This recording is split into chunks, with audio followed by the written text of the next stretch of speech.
So, welcome to lesson 10 of the intensive speaking course. I'm happy to be here and I'm excited to see all of you once again. Let's get into it. Let's continue the learning. Let's continue the learning. Let's continue the journey. We got it. Everything is going good. Today is Tuesday, the 20th. My apologies, not the 21st.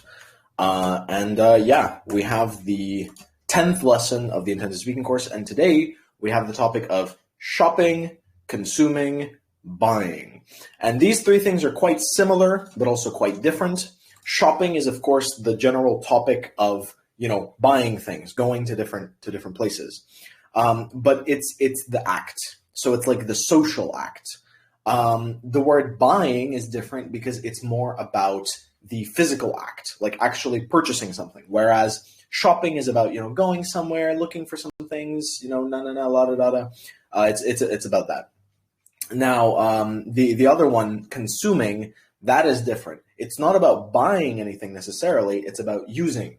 And it's like whenever you say, consumer, it's more talking about the final user of some kind of product or some kind of item, right? The person who is actually going to be using whatever kind of thing. That is the consumer. They are also usually, of course, the person who makes the purchase, the person who buys whatever kind of item. So they are also generally, it's the person who is buying things. And so why I am telling you all of this is because these three words are quite different, and I have heard students oftentimes make mistakes with the word consumer. And I actually think that the word consumer is a very good word. It's a very good word for IELTS, and you can make a lot of great phrases with it. So this is why I'm kind of trying to explain it to you. And let me actually right away off the bat make an example sentence with this word. So right here it's consuming. I recommend you to use the word consumer. Consuming. So the first word of today's vocabulary list is actually going to be in the title. This is the intensive speaking course, ladies and gentlemen. We have to be intensive. We have to learn as much as possible. So let me give you an example sentence with the word consumer. It is very important for companies to focus on the consumer whenever they are creating their products, because otherwise they will make things that are not good for people. So that's an example sentence. There's different questions that you could use that sentence for. Anyway, let's continue with the lesson. Go shopping. Go is the collocation word that we use for the word shopping. Simple, easy.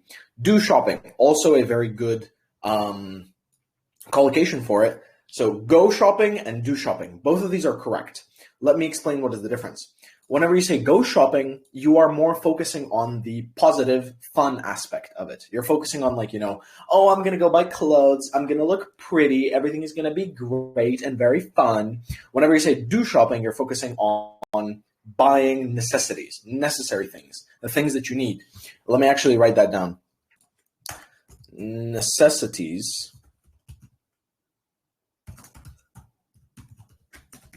So these two words have different pronunciations, and I just want you to kind of focus on that. Necessities, necessary things.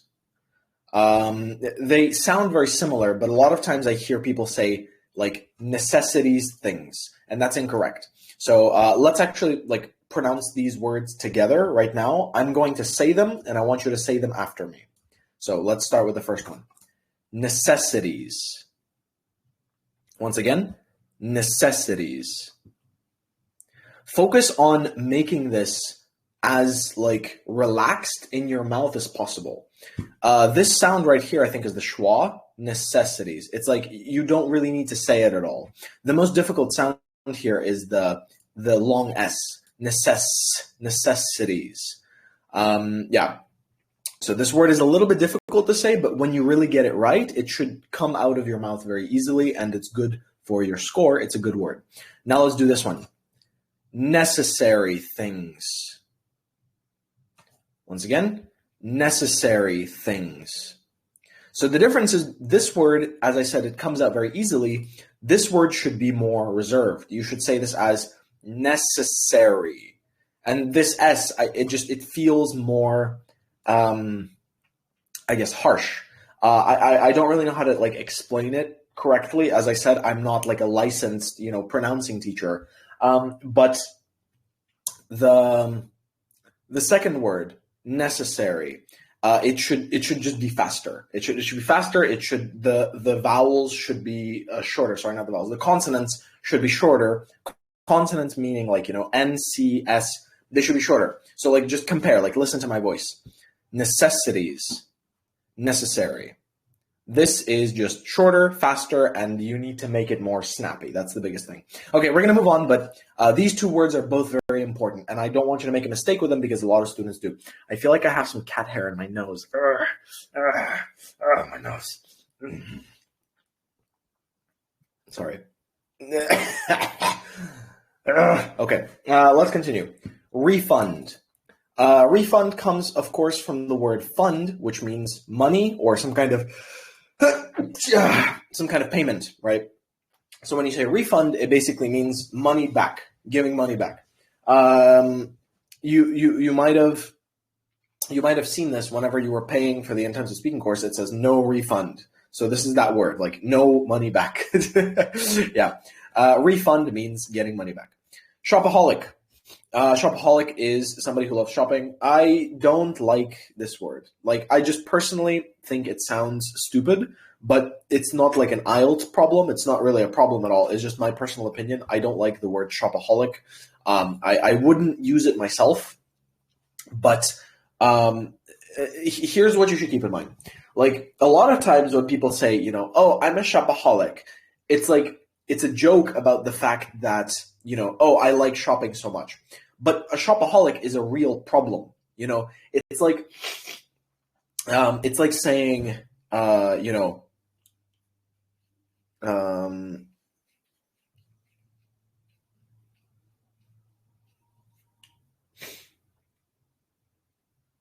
you make some kind of stupid mistake, right? You make, like, for example, mathematics, like you make a bad calculation and then you say, oh, I have Down syndrome. Or like, oh, I'm mentally handicapped. Like saying like, the highest level. It doesn't sound very good. It sounds like too much of an exaggeration. I don't personally enjoy it. I wouldn't use it myself. And if you do use it, you have to emphasize it. So like if you're speaking, you cannot just say, I really like shopping. I'm a shopaholic. No. That's not good. I don't like that. The correct way would be saying it with emphasis and making it important in the sentence. So you would say something like, oh, I love shopping so much. It is one of the biggest parts of my life. To some extent, I am even a shopaholic. This is like, the maximum, the minimum that I would say it. To some extent, I would even say I am a shopaholic.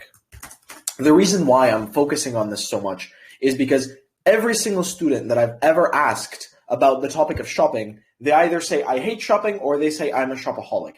And that's incorrect. That is not the way that English works. English is not about, like, the maximum and the minimum. Most of the time, 99% of the time, English speakers try their best to make sentences less. They try to make them smaller and make them, like, not so absolute. We try to use the word always and never a lot less than non-native speakers. So, yeah, keep that in mind. Whenever you're using this word, you need to emphasize it. Make it important. Do not just say, oh, I'm a shopaholic, like in a random sentence. That's incorrect. That's not good. Okay, let's continue. Receipt. The P is silent. We do not say receipt. We say receipt. And this is like the whenever you sell something, you get like the piece of paper. Nobody says this. Nobody says sales slip. This is incorrect. Okay. Price tag. Price tag is the little piece of paper that you get on your like products that tells you how much money they cost. It's basically, it's a label showing the price. By the way, article is technically like a synonym for a piece of clothing. I don't recommend you to use it though, so don't use that. But keep that in mind. This is good for your reading to keep that in mind. In and out of stock. This means available or not available at some kind of shop to buy. Any situation. This is always like that. Fitting room. The place where you can see whether your clothes are good or not. Okay, try on. To try some kind of clothes. Like when you are, purchasing some kind of clothes, you go to a fitting room to try on, your jacket, your suit, whatever. All of those are, you're trying them on. Okay, let's continue. A lot of these words are very good. These are all very, very good words. Recommend you to use them. Learn them for sure. Yeah, we're going to continue. Let's move on to the idioms and collocations. Bargain hunting. Bargain hunting is the process of trying to find the cheapest items. Bargain is, of course, bargain has two definitions.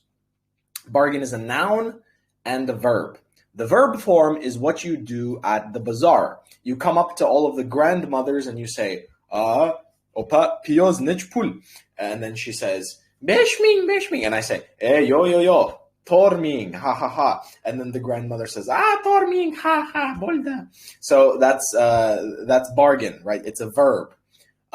There's also the noun form of the word bargain, which means like a cheap deal, like something that is cheap is called a bargain. So this can be a noun or a verb. Bargain hunting means looking around for the cheapest thing. Let's continue. I can't afford it. I think that kind of makes sense. Afford means to be able to pay for something. So, afford. I can't afford it means you are too poor, like me, always. My nose. Okay, give me one moment. I'm going to blow my nose. I feel terrible. My nose. Be right back.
Okay, my apologies. I hope whatever it was is gone. That did not feel very good. Okay, let's continue. It costs a fortune. Keep this word in mind. Fortune. This is this T. You don't say fortune. You say fortune. It's a ch. Fortune is like having a lot of money, some kind of amount of money that is very expensive. So when you say something costs a fortune, it's a very good collocation, which means something is very expensive, basically. Great collocation. Recommend you to use it. It's also a synonym of like, it costs an arm and a leg. But this is the same problem as shopaholic. This is the collocation this is the idiom that every single learner of English uses. And you use it incorrectly whenever you try to make something like, you try to, like, when you say something like this about something that's actually not that expensive, it is incorrect. It's not that it's like, an exaggeration or like, it sounds funny or something. It's just incorrect. Like, for example, one time, one student asked me like, oh, Mr. Alex, intensive speaking course, how much does it cost? I have 250,000. And I said, no, I'm sorry. The speaking course costs 300,000. Well, I didn't say it. My assistant typed it. And then I see in the chat, he says, no, Mr. Alex, that costs an arm and a leg. I'm sorry. And then you didn't buy it. That's incorrect. That's incorrect. That's not correct. You cannot say it costs an arm and a leg about something that is $30. $30 is not an arm and a leg. If you don't, basically, here's the idea. Imagine this. If you need to purchase something, and then after you purchase it, you do not have any more money, that costs an arm and a leg. That is the correct usage of the phrase, it costs an arm and a leg. If you literally don't have any more money after you buy it, then it costs an arm and a leg. If your rent like you have to pay your rent, and you pay it and you don't have any money to eat, then you can say, my rent cost me an arm and a leg. That is correct, because you're literally saying what happened. That is correct. But, otherwise, don't use this phrase too much. Like, don't use it if it's not actually expensive. Now, it's a steal. It's a steal means like it's very cheap. Like, you're literally saying that it's so cheap that you're stealing it. Same thing as it costs an arm and a leg. This one is easier to use because you can use it sarcastically. So, for example, right, like you see some kind of like PlayStation 5, right? So the PlayStation 5 costs like $600. It goes on sale for $590. So $10 sale. And you say, wow, that's a steal.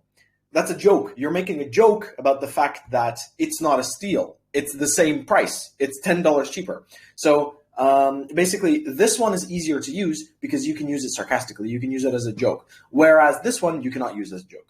Keep this in mind. This is kind of the difference. Some phrases are easy to use as jokes. Some are not. And this is like the difference between being correct and being in the middle, like 50-50. Let's continue. It's good value for money. This is a great phrase. This is just a very strong, like, collocation idiom. This is a very strong collocation, actually. And it basically means it's good for what it costs. And you can use this at any level. You can use this for something expensive. You can use this for something cheap. It just means that whatever you are trying to buy, it's worth it. It's worth the money spent on it, basically. It's a very good phrase. I like it. It's a good one. Bazonga. Let's continue. Shop around. Shop around is what you say, like, whenever you're at the bazaar and you're bargaining for some potatoes, and, the grandmother that's selling you the potatoes, she doesn't want to sell them. She doesn't want to give you the correct price. So you say, oh, okay, I'll go to another shop. And you go somewhere else, and then after a couple minutes you come back and she says, okay, come here, I'll sell you the potatoes. That means shop around. It's like you're going to different places to check the prices. So that's what shop around means. Good phrase, good collocation. No, don't use this one. I hate it so much. I don't know why. This phrase makes me angry. From every single topic, the topic of shopping has the most stupid collocations. I don't know why. They just sound annoying. These are the things that, like, really annoying people in school or like in any place. These are the things that annoying people would say. Don't use this phrase. If you use this phrase, I will come to your house and you will drop. Not from shopping, but from me. Don't use this phrase. Let me. 1 second. Striked. Don't use it. Okay, let's continue. Shopping spree. Generally, the word spree is a good word. It means like some kind of, like, it's a chain of events. It's like one thing happening after another. My goddamn nose. It's like one thing happening after another that are like connected to each other. So, for example, like killing spree. Like if let's actually see what words collocate with spree. Spree collocations.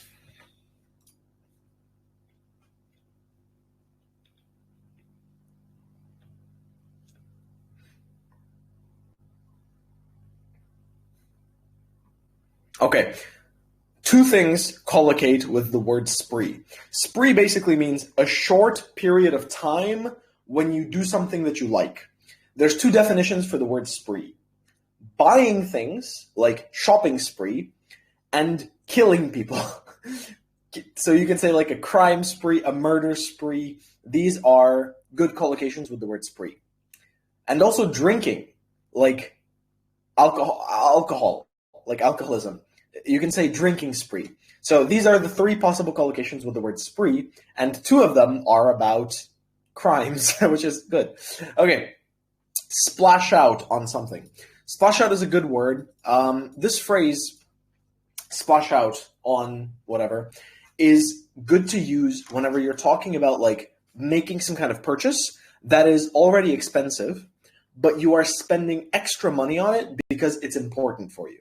So you can say like, splash out on my car. Like you spend more money on your car so that your car is one second. Spend more money on your car so that your car is like really good. You know, it's like instead of buying a normal Ferrari, you buy a Lamborghini. So you splashed out. You like spend more money on it. It's like more expensive. So yeah, good collocation, great phrase. And this one I really recommend you to use. It's good to use. It's easy to use in different situations. Good phrase. Okay. We're going to do the example answers in 1 second, the Band 9 samples. Right now we're going to do we're going to watch a video and we're going to be talking about it. Give me a second.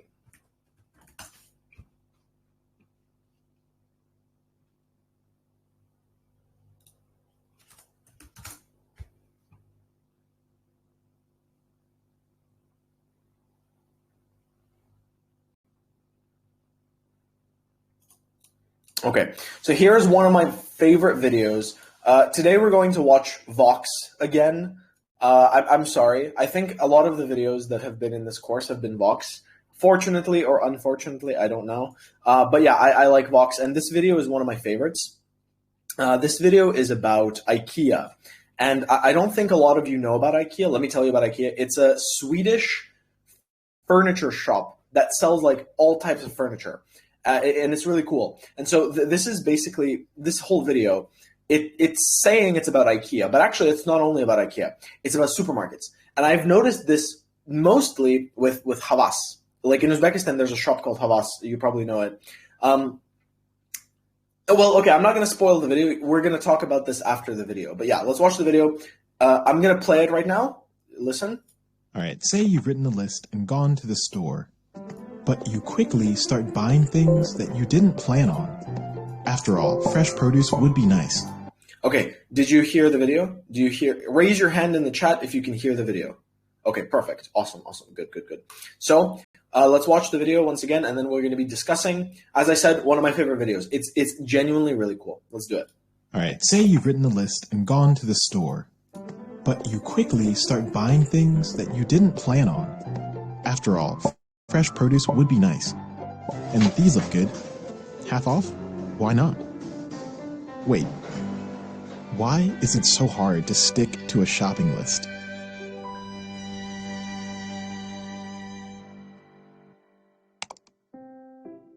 Researchers estimate that half of consumer spending is unplanned. Sometimes it's stuff you just forgot to put on your list, but there's another kind of purchase that consumer psychologists measure. That would be more of your impulse purchase, where you see something, you think, hey, that's kind of a cool item. I think I'll, buy that. The architecture of a store can impact consumer satisfaction, which in turn might spur impulse buys. In the 20th century, the architect Victor Gruen used light and space to dramatically stage goods in storefront windows. His designs tried to capture the attention of passers-by and convert them into customers. Today, people refer to this as the Gruen effect. It happens when a store takes you from shopping for a specific item to shopping for shopping's sake. It's about the mindset and the environment that they try to create. Well, does this sound familiar? Think about your last trip to an IKEA. They have the restaurant with the Swedish meatballs and all this stuff. And that's not a coincidence. I mean, you're trying to build excitement, because when people are excited and aroused, they're more likely to buy. Almost 20% of our buying decisions are based on logic and needs. 80% of our buying decisions are actually based on emotions, and we try to make that connection or bridge that connection. Of course, we are retailers, so we try to make sure that you grab a thing or two. So my name is Richard Lagrand. I'm the creative director for IKEA here in the US. Which is an important job. He's in charge of how the products are presented in the store. That includes layout. Retailers pay close attention to how their floor plan can change in-store behavior. Grid layouts emphasize speed and convenience, or freeform layouts allow exploration, which can make customers visit more parts of the shop. And racetrack designs create a loop that exposes customers to a certain path of product. IKEA uses a fixed path through a maze of product displays, and that can extend the distance traveled in store. So the more you travel, the more items by definition as a shopper you are going to be exposed to. At the entrance, most customers would be drawn to a bright yellow bin of bags placed next to the escalator. Spots of light guide your eye to the entrance of the showroom, and before you know it, you're taking the scenic route. So with light, you can actually steer consumers towards the different areas and towards different product selections. On average, customers only visit about a third of a retailer's floor area, and IKEA's layout forces customers to cover more ground. IKEA was always designed as a place where you can see, touch and try, so they can spend hours if they want to. But there's also consumers that know exactly what they want and they just want to have it quick. So it tailors to both. One researcher in London surveyed an IKEA to hand draw these pedestrian pathways. This heat map of the showroom was generated using her data. It looks like the path guides are working. Where Victor Gruen simply used a hunch to invent window shopping, virtually any store from IKEA to your local grocery has a trove of big data at their fingertips. We used technology to measure actually the flow of consumers and where they're interested in and in which areas they are intend to go. And that works all based on beacon technologies. Which means retailers like IKEA will only get better at nudging you to spend time in more parts of the store. So, compulsive shoppers, the next time you go to the store, consider taking the shortcut. Or at least, don't forget what you came here for. Because it probably wasn't plants and a plate of meatballs. You do you, though. Hi there, thanks for watching The Goods, and a big thanks to our sponsor, American Express. Amex has a credit card feature that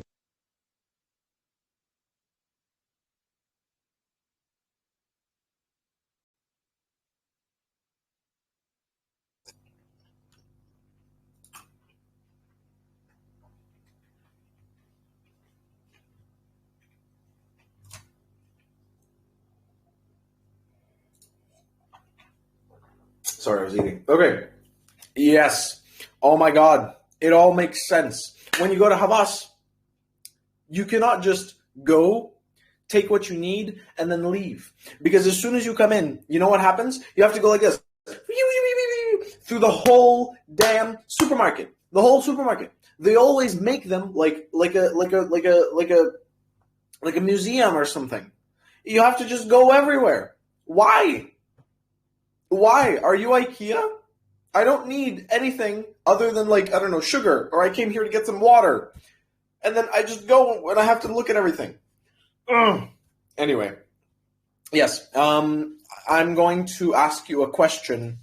I'm going to write down 2 questions right now, and we're going to be discussing these questions. As you can see, I am very passionate about this. My soul, it just, it feels a lot about this. Okay, give me one moment.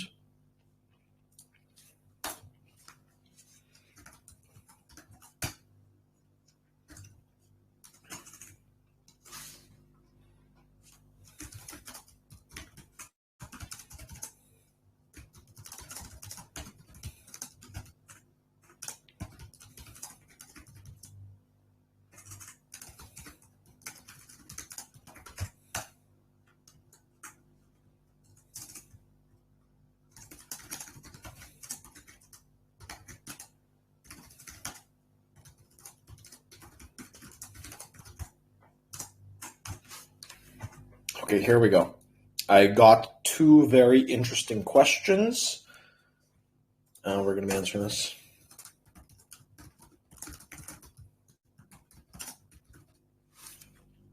So one question is very difficult. One question is like 50-50 difficult. Here are the questions. Do you usually buy things that you need or things that you want? Question number 1. Question number 2, is it ethical for stores to make customers walk more to buy the products that they want? So the word ethical, what it means is it okay in terms of like morals? Is it morally okay? That's the question. So choose whichever question is more interesting for you, answer it. If the second question is too difficult, I created that question myself. You can answer the first question. That's perfectly fine. Here is the screen. And here are the questions. Yeah, so answer them in the interaction group, and let's get going.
I'm gonna make a post about this pretty soon on my channel, Alex Native IELTS, the other channel. I love the phrase in Russian, "С наступающим." It's like, it's so funny because like nothing in English talks about like wishing somebody happiness because of the coming holidays. Let me like translate it. I don't know. It's I love the phrase so much. It's my favorite phrase. I love telling that to like taxi drivers and just like to anybody. It feels great. Cause like when you say like in English, the phrase that's like the rough translation is like holiday greetings, congratulations on the upcoming holiday. But nobody says that. That's not correct. But in Russian, it's the correct way to say it. Like the week before New Year's, the way that you say hello to everybody is by saying, "С наступающим." And it's like, oh, cool, nice, thank you.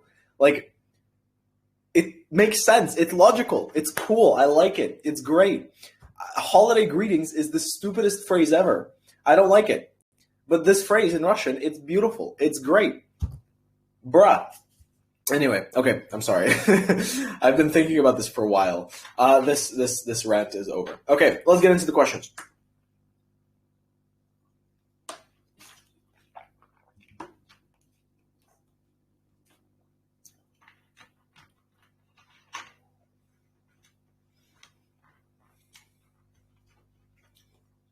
Okay, everybody answered the first question.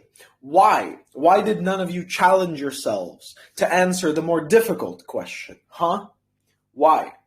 You need to work through difficult problems in your life. The reason why I have a good speaking score is because I can answer questions that are more difficult than the IELTS speaking test. Keep that in mind. Anyway, okay, that's fine. Let's answer. Let me give you guys some feedback. Do you usually buy things that you need or things that you want? Nozli, I'd like to say that a majority of the time, I generally prefer to buy different kinds of things which are extremely important for me. In contrast, sometimes I'm quite enthusiastic to buy products which I want. This is because if I buy those things, I acquire quite a taste for them. Okay, not bad. I like your answer, but I feel like you don't really understand the question. Like, you need to answer the question more. The question is specifically about things you need or things you want, and the difference between that is like necessities. You should have used something like the word necessities. Like when you say different things which are important to me, that can actually also be things you want. Like, for example, for me, chips are important. I like chips, like, Pringles or Lay's, but that doesn't mean that I need them. It just means that I want them. So this phrase does not answer that. You needed to say something like, I like to say majority of the time I prefer to buy things which I really need and which are important for my well-being. And then give some examples. Examples is also a very good thing. Which are important for me, like da-da-da-da-da. That's also important. I go for, very good. Go for is a very good way to say it. Whenever you say like you're going to buy something, saying that you go for it is very good. I go for things which I admire because I don't put up with something which I'm not into. For example, last Friday, my friend urged me to buy some new formal suits owing to having a job meeting, but I didn't like them even if I needed them. Okay. Grammar. Work a bit on grammar. Yeah, of course I prefer to purchase something that I need. This is because everything that we want may cost a fortune, such as sport cars, villas, and so on.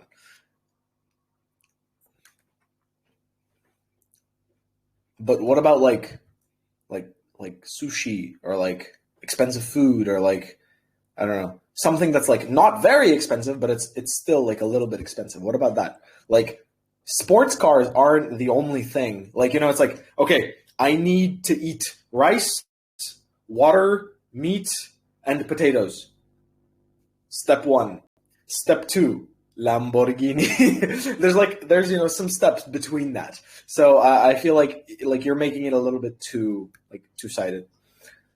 Okay. Honestly, from time to time, I buy items that are out of my needs.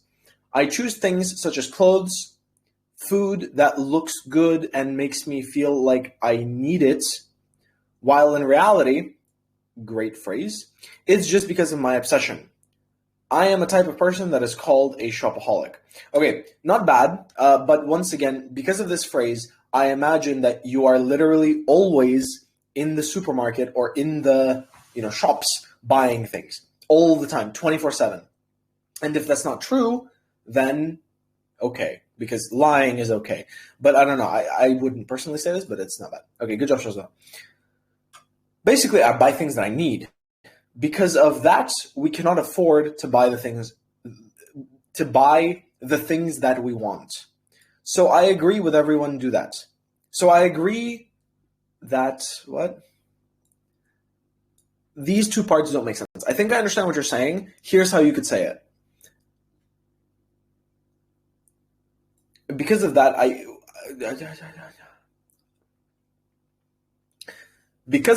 cannot afford the things that I want. If people have money for the things they want, then it's okay for them to buy those things. I think that would be a better way to phrase this. Dilnoza. It depends on the amount of money that I have. Of course, I cannot say that I always buy things that I want, because I have to take into account the necessities of my family members as well. So I'm used to classifying the items that are in priority and then just wait for more convenient for a more financially convenient condition. So financially convenient is a very good collocation. Good job, Dilnoza, but change the order of the words. Zest for life. Yes, I suppose. Question number 2. We got somebody answering question number 2. Zest for life. Let's do it. Yes, I suppose many big supermarkets in which people can easily find the most individual needs are organized depending on moral perspectives.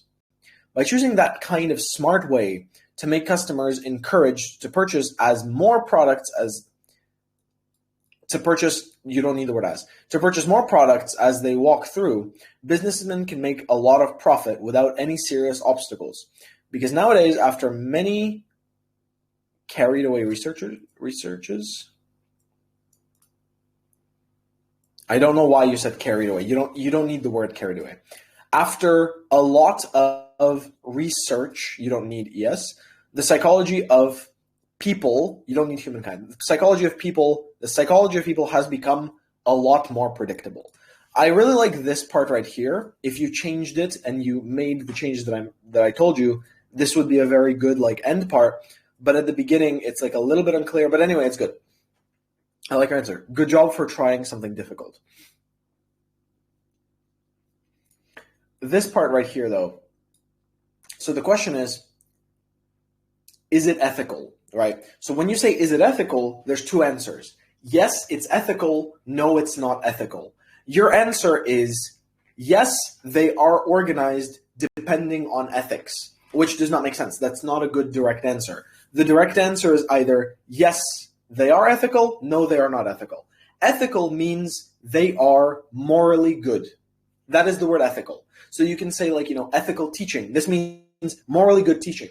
Ethical veterinary. It's like a veterinary that is morally good.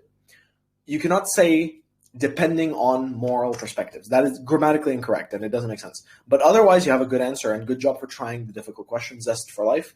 Yaxhe. Jase. Harasho. Good job. Munir Han.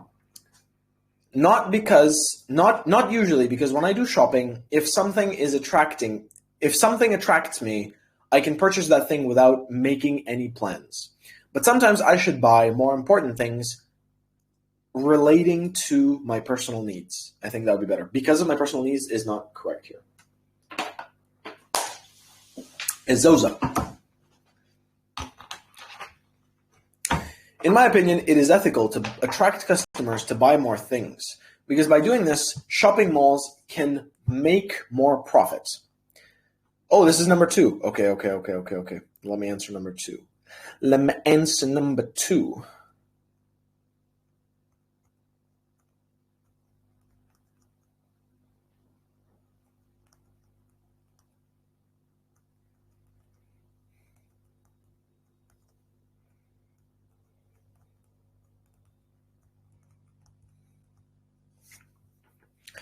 Okay. In my opinion, it is ethical to attract customers to buy more things because by doing this, shopping malls can make more profit. And for example, if they create a more comfortable atmosphere in the shop, like putting conditioners and more lights, customers would want to stay in the shopping mall and buy more things than they planned. So it is really okay for sellers. And when it comes to people, they should manage. And when it comes to people, they should manage their expenses and whether they want to buy items or not, because the shops don't force them to buy so much stuff. Very good answer. Awesome. Let me. I don't have. There's no reactions. Here's my reaction. Good job. Husni. Well, I believe that making people walk around the shop more than customers actually need isn't ethical. Very good. This is a very good direct answer. Nowadays, people are too busy, and they should think twice before. Oh, this is very good. They should think twice. Just beautiful. They should think twice before wasting even a minute of their lives carefully. So walking too much can make them furious, as they can spend their quality time by seeing the things they don't need. On the other hand, many people today have a sedentary lifestyle, and having a walk in a grocery shop can help them to be even healthier. Can help them to be healthier. Can help them to be healthier. Great answer. I have no feedback. This is a very good answer. Great. Good job. Great direct answer. And also very good job with like this sentence at the end. It's like giving like an opposite side. Very good. The more simple the structure of your answer is, the better. This is like for everybody, for every person that is listening right now. Do not try to make your answers too difficult in terms of like the grammar that you use and the vocab, so that it's difficult to understand what you're saying. The key thing should be, it should be easy to understand what you're saying, your main idea. Most times, I usually buy both of them. I usually buy both. Don't say of them. The first, I buy products which I need, and then I buy such things which attract me. Not which are attracted, but which attract me. Or you can say, which have attracted me. However, I do so when I am in...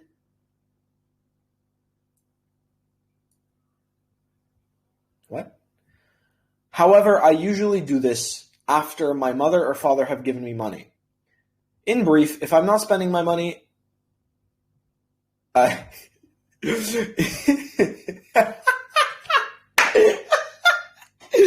Yes. Fayoza, respect. Good, exactly. In brief, if I'm not spending my own money, then I can spend all of the money that I have. Good job. Good. Exactly.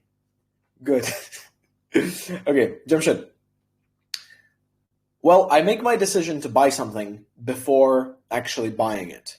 So if it's just some grocery, I would like to go to a big store where I can pick up almost everything on my shopping list. And if I'm going to buy some clothes, I'd probably go to a boutique. Okay, cool, good. All right, so I think that's about it.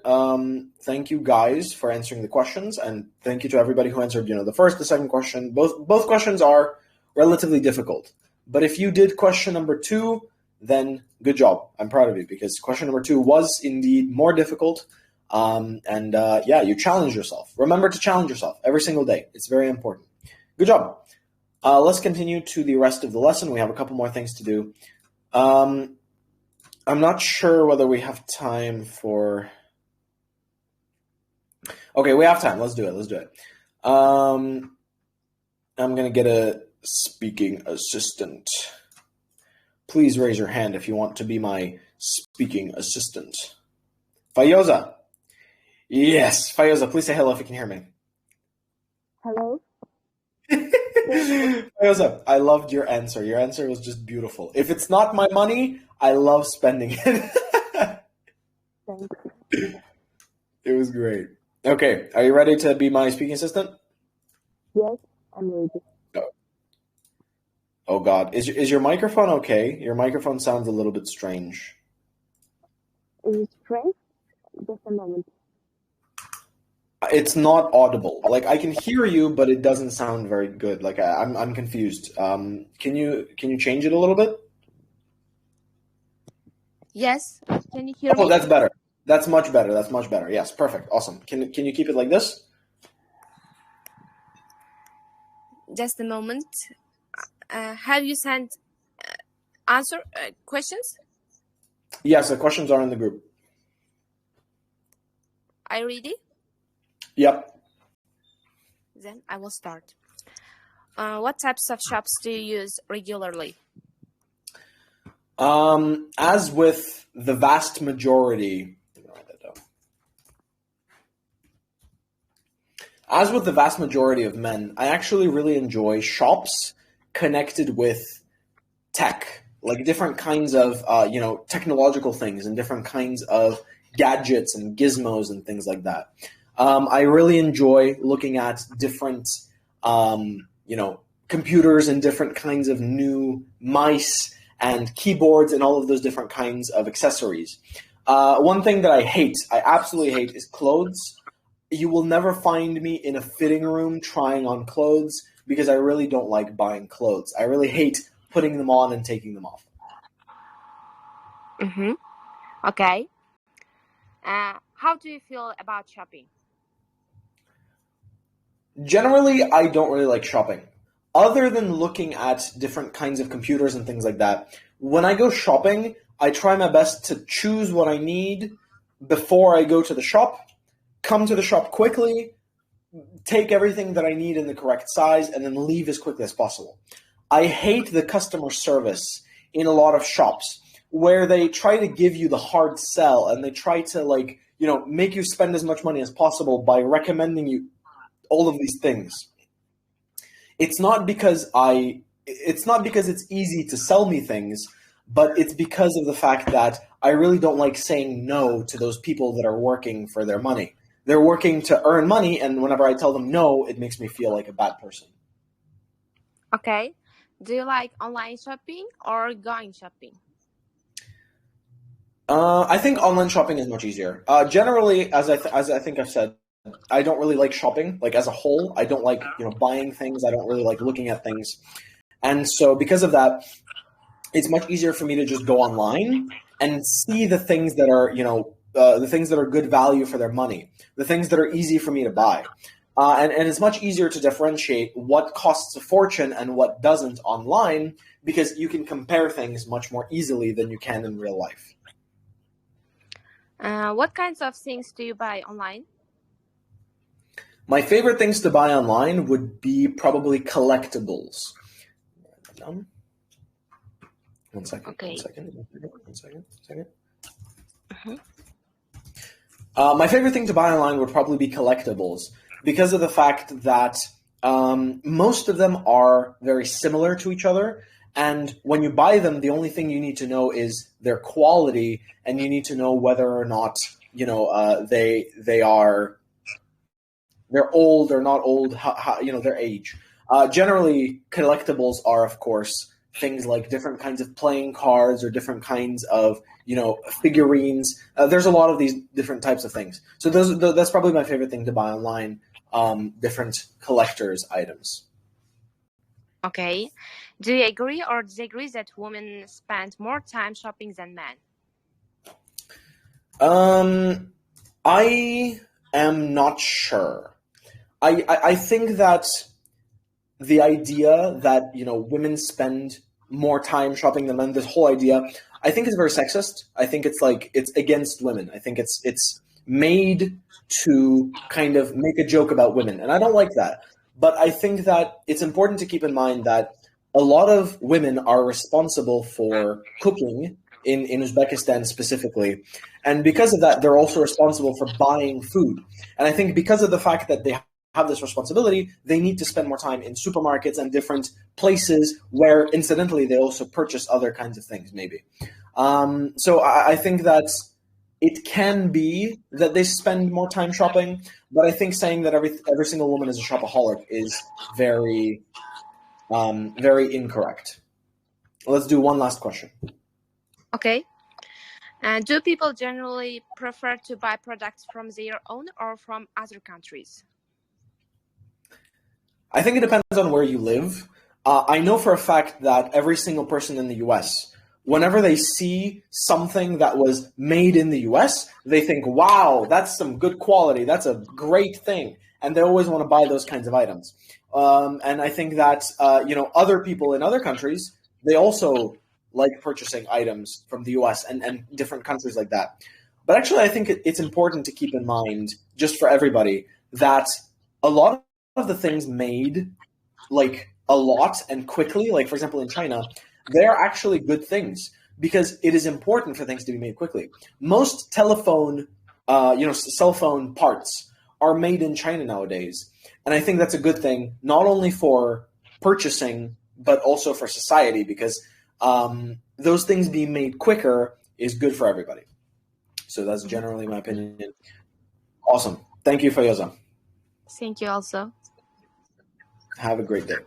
Okay, so let's move on to the last part of today. Remember, guys, to do the homework and to write down my ideas and then use your own speaking to repeat my ideas. No apologies. Just to explain a little bit more about collectibles, because you guys have to use that. Give me a second.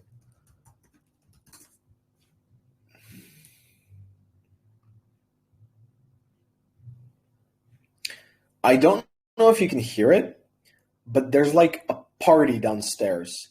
There's like people downstairs just going like, I hate it so much. It's so annoying. So collectibles is like this. So like different plastic figures, different like Lego pieces, for example, different like little models and different cards. I think this is actually a comic, different comics. These are collectibles, and it's not just toys. It's specifically toys that older people like purchase because they are rare. Not just any toy made of plastic, but like rare. Only one, only 15, only 200 in the whole world. Like if it's rare, then it's going to be expensive, basically. Okay, let's continue to the main lesson part of today. The main thing that I want to tell you guys, the main thing you got to keep in mind, you got to learn. Today we're going to be talking about shadowing and imitation techniques. Basically, I'm going to give you a little introduction, and you should already be using shadowing at this point.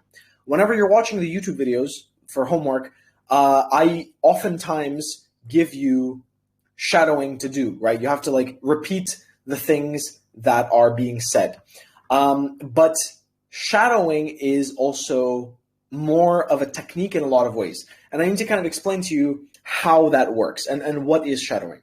So one of the things that you cannot learn through watching YouTube is pronunciation. You can understand how something sounds, but pronunciation is the only part of English that is physical. This is the only part of the IELTS test that is physical, okay? Fluency and coherence do not happen physically. They do not happen on your face. They do not happen in the real world. Grammar, grammatical range and accuracy, does not happen in the real world. What happens is pronunciation, because it is your mouth, it is your face. This is where pronunciation happens, and this is also where pronunciation mistakes happen. And one of the main things that I want you to keep in mind is that there are several techniques to improve this, and shadowing is one of the techniques. Let me give you a little step-by-step guide to shadowing. There's two things to keep in mind. A lot of people, what they do for shadowing is they watch some kind of YouTube video, and they just watch the whole video, and they make pauses like every sentence, and they just repeat the sentence. Repeating sentences one after another, entire sentences, does not help with pronunciation. It does not. Maybe it can help with sentence stress. It can help with intonation. It can help you with, like, for example, like a sentence, right? He did not hit the dog. Like when you repeat that sentence completely, you can understand how sentence stress works. You can understand the intonation, and you can understand hit, like making it longer and louder. But you cannot learn pronunciation through that. Pronunciation should be learned with short pieces of audio. Short piece of audio. Here it says maximum 5 minutes, right? Okay, sure. It's like a long piece of audio. But the piece of audio that you're going to be pronouncing and like saying, it should be 2 to 3 syllables. What does that mean? Syllables. Syllables. Syllables. Syllable is like the little part. It's the sound. Syllables. And by repeating these incredibly short pieces of sound, you can learn much more than you can from sentences. Let me give you an example. The word syllables. Syllables. If you listen back to me saying the word syllables, you will hear that there's an H. There's an H. Si. There's an H after the SI. It's very short. It's a very small H. It's not syllables, but it's there. It's syllables. Syllables. And you can hear it. And if you really listen to it, you can understand that. And so this is the same with every single shadowing technique and part that you do. You find a short piece of audio with one person speaking. I recommend you to find a native speaker, but at least they should be proficient. It should be good. And you need to try to focus on several different things. Once again, 2 to 3 syllables, like a short piece of text, like one word at a time, 2 words at a time, maximum, 2 words. You listen to the rhythm between the syllables. Which syllable is slower? Which syllable is faster? Which sounds are easy for you and which sounds are not easy? And then through that, you practice. And if you find a specific sound that is difficult for you, you should practice that sound more. A lot of students, the problem that they have is that over time, it becomes difficult to make the correct sounds. Like, for example, TH. If you've been saying TH as S for 10 years, then the 11th year, you are not going to start saying TH. You need to stop yourself every single time you say S, like, for example, this. Every single time you say this, you need to stop yourself and correct yourself. You need to say this. You need to correct your face and your mouth and your muscles, because that is where the problem is happening. So this is shadowing. This is the technique. Number 1, short piece of audio, 5 minutes, 2 to 3 syllable parts, like 1, 2, 3, 4. Focus on all of the sounds that you're hearing and try to repeat as quickly and as accurately. Try to repeat with the same speed, same intonation, same sounds. You're just trying to mimic the speaker's voice. Don't focus on the meaning. That is very important. Sorry. Lastly, record yourself and listen back. Very important. Nobody else can hear your mistakes as well as you. You should be able to listen back to your own audio. Your voice is going to sound terrible. Everybody's voices sounds terrible. Whenever you're listening to yourself, it doesn't sound good. But that's okay. That happens. It's fine. Just listen back to yourself and try to listen to the short syllables. Where am I making a mistake? And here's one more thing you can do. Listen to yourself, listen to the native speaker. Listen to yourself, listen to the native speaker. And just go back, forward, back, forward, back, forward, back, forward. And by listening like that, you eventually start understanding more and more where your mistakes are and what the problems are. Analyze yourself, work on yourself. You are your greatest teacher. That's it for lesson 10. I hope you guys have a great day, and I'll see you all next time. Great job, everyone, and thank you for participating. Goodbye.